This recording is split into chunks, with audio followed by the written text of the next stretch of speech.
Hello students, good morning. तो बेटे आज हम करेंगे हमारा next topic that is uses of dimensional equation. हमारे पास डायमेंशनल इक्वेशन होती है कोई और हम उसका यूज करेंगे आज। आप लोगों को पता चल गया होगा कि डायमेंशनल इक्वेशन क्या होती है, क्योंकि हमने लास्ट लेक्चर में पढ़ लिया था ये कि what are dimensions, what is dimensional formula and what is dimension equation. तो डायमेंशनल इक्वेशन वो होती है जिसके अंदर हम किसी भी फिजिकल क्वांटिटी को उसके डायमेंशनल फॉर्मूला के इक्वल रख देते हैं। The resulting expression is called dimensional equation. तो आज हमने उसके यूजेस करने हैं। तो there are 3 uses of dimensional equation. 3 तरह के होते हैं उसके यूज। फर्स्ट यूज की अगर हम बात करें तो checking the correctness of dimensional equation. कोई डायमेंशनल इक्वेशन हमें गिवन है और हमने उसकी करेक्टनेस चेक करनी है with the help of dimensional analysis. Second इसका यूज है, सेकंड इसकी एप्लीकेशन है conversion of one system of units into another. एक सिस्टम ऑफ यूनिट्स को दूसरे में कन्वर्ट करना है by using the dimensional analysis. This is also the application of dimensional equation. Third is derivation of formula. कोई formula अगर हमने drive करना है तो उस फॉर्मूले को ड्राइव करने के लिए भी हम डायमेंशनल एनालिसिस की हेल्प लेते हैं और डायमेंशनल इक्वेशन की हेल्प लेते हैं।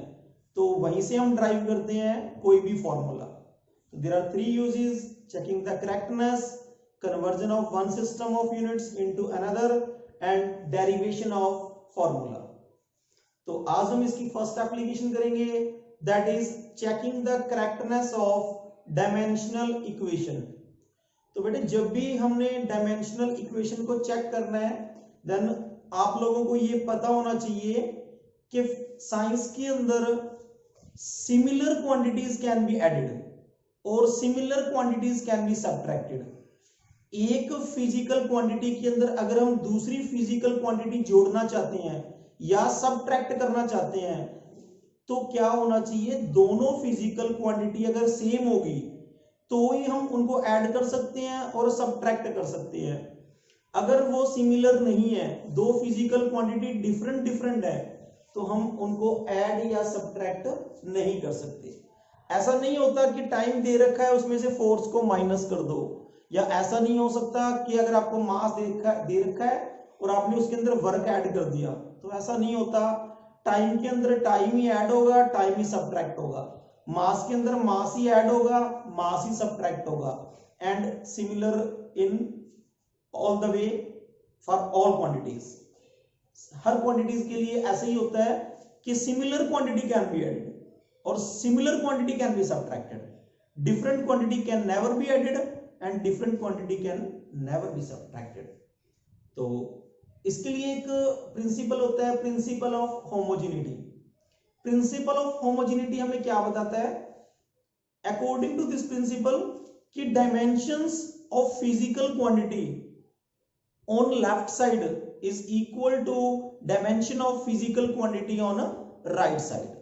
कोई भी दो फिजिकल क्वांटिटी दे रखी है हमें, या मैं कह सकता हूं कि हमें एक डायमेंशनल इक्वेशन दे रखी है। अब डायमेंशनल इक्वेशन के अंदर एक से ज्यादा फिजिकल क्वांटिटीज यूज होती हैं ऑन बोथ साइड। तो अगर वो दोनों फिजिकल क्वांटिटीज जो दोनों साइड पड़ी है एक इक्वेशन के, अगर हम उनके डायमेंशंस कंपेयर करके देखें तो अगर कंपैरिजन के अंदर लेफ्ट साइड के डायमेंशंस और राइट साइड के डायमेंशंस इक्वल आ रहे हैं तो वो इक्वेशन करेक्ट होती है, अदरवाइज वो इक्वेशन जो है वो इनकरेक्ट होती है। तो लेट अस सी, हम चेक करते हैं। सबसे पहले हम पढ़ते हैं principle of homogeneity. According to this principle only that formula is corrected in which dimensions of various fundamental units on one side of the relation are equal to their respective dimensions on the other side of relation. कोई dimensional equation है, कोई equation आपको given है, उसके अंदर हमने दोनों side की डायमेंशंस चेक कर लिए। चेक करने के बाद हमने देखा क्या वो इक्वल है, अगर वो इक्वल है दोनों साइड की डायमेंशंस तो इक्वेशन इज करेक्ट, और अगर वो इक्वल नहीं है, दोनों सिमिलर डायमेंशंस नहीं आ रही, तो वो इक्वेशन जो है इनकरेक्ट होती है। तो किसी भी इक्वेशन की करेक्टनेस चेक करने के लिए हम उनकी डायमेंशंस चेक कर लेते हैं ऑन बोथ साइड। तो देखते हैं हम फॉर एग्जांपल, जैसे यहाँ पे हमें दे रखा है check correctness of equation t is equal to 2 pi under the root l over g। एक इक्वेशन दी है हमें जो टाइम को रिप्रेजेंट कर रही है, time is equal to 2 pi under the root l over g, where t is time, l is length and g is acceleration due to gravity। तो you know कि जो अगर टाइम है तो टाइम का डायमेंशनल फॉर्मूला होता है t, 2 pi is a constant quantity, तो 2 पाई का कोई डायमेंशंस होती नहीं है, जो कांस्टेंट है ये डायमेंशन लेस कांस्टेंट है, इसकी कोई डायमेंशन नहीं है बट इसकी वैल्यू कांस्टेंट है, तो ये it is a dimensionless constant, तो इसकी कोई डायमेंशंस नहीं है। नेक्स्ट l मींस लेंथ, तो लेंथ का फॉर्मूला होता है l, और g is a acceleration due to gravity, तो एक्सेलरेशन ड्यू टू ग्रेविटी है यानी कि एक्सेलरेशन है, और एक्सेलरेशन का फॉर्मूला होता है l t - 2। अब हमने पहले लेफ्ट साइड जो है वो चेक कर ली, तो हमने लेफ्ट साइड का फॉर्मूला लिख दिया यहाँ पे, left hand side is equal to, इसका फॉर्मूला आ गया t, तो हमने t का फॉर्मूला लिख दिया इधर t।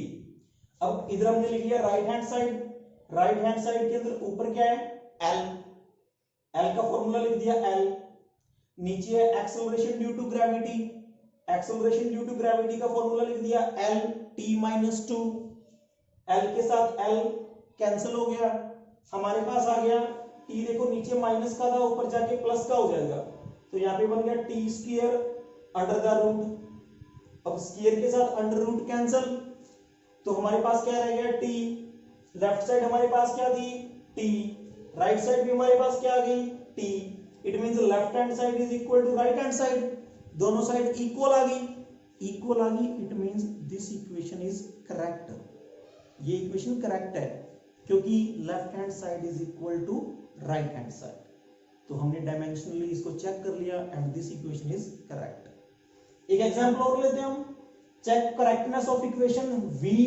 Is equal to 1 over l under the root p over rho, where l is the length, p is the pressure and rho is the density, you know density, ठीक है। तो left hand side हमने देखा, left hand side क्या है velocity है, and you know velocity का formula होता है m raise to power 0 l raise to power 1 t raise to power -1, m0 l1 t -1, this is the formula of velocity. तो हमने लेफ्ट हैंड साइड का formula लिख लिया, now we calculate for right hand side, अब हम right hand side के लिए calculate करेंगे, तो हमने राइट हैंड साइड लिखा 1 over l था, तो 1 over l लिख दिया, ये dimensional formula of l, length का फॉर्मूला होता है कैपिटल L, तो हमने इसको कैपिटल L लिख दिया। अब हमने लिखना है प्रेशर, प्रेशर जो होता है that is force upon area, तो फोर्स अपॉन एरिया का फॉर्मूला हमने बना लिया, प्रेशर का फॉर्मूला आपको उस टेबल में भी मिल जाएगा जो टेबल के बारे में हम कल बात कर रहे थे, तो वहां से हमने प्रेशर का फॉर्मूला लिख लिया m1 l-1 t-2।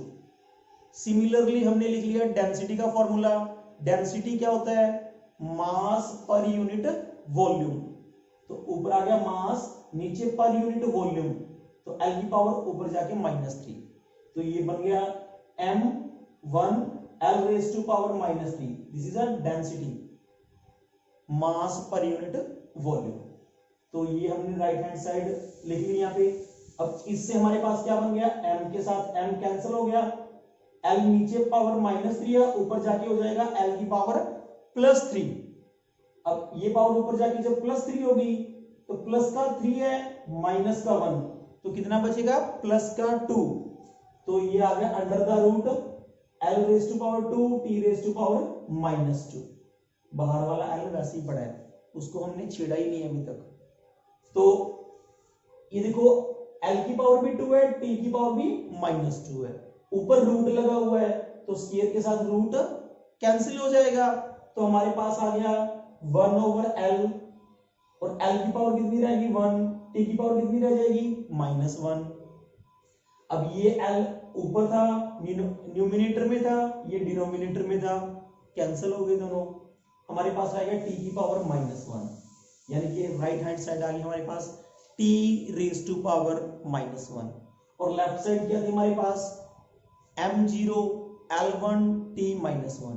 It means जो लेफ्ट हैंड साइड और राइट हैंड साइड है वो इक्वल तो नहीं आई, अगर इक्वल नहीं आई तो दिस इक्वेशन इज इनकरेक्ट।